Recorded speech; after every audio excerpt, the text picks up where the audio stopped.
Evict ஆன அந்த moment எனக்கு எப்படி இருந்துச்சுன்னா என்னால நம்பவே முடியல. ஷாக்கிங்கா இருந்தது. பிகாஸ் நான் என்ன அந்த இடத்துல அப்ப பார்க்கவே இல்லை.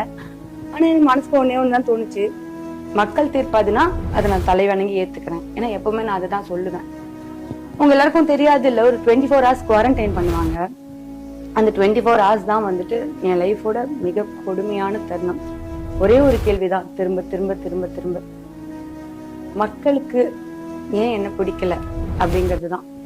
எனக்கு மனுஷங்களை ரொம்ப பிடிக்கும், உங்க எல்லாரையும் ரொம்ப பிடிக்கும். சோ உங்களுக்கு என்ன பிடிக்கல, நீங்க என்ன தேர்ந்தெடுக்கல அப்படின்றது வந்து என்னால ஒத்துக்கவே முடியல. அந்த 24 hours வந்து நான் காலி, ஐம் டன் மாதிரி இருந்தது.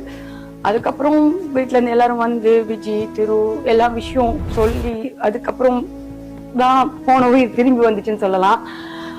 உங்களுக்கு எல்லாம் தேங்க்ஸ் சொல்ல வார்த்தையே இல்ல. உங்க எல்லாரோட மெசேஜஸும் படிச்சேன், வீடியோஸ் பார்த்தேன்.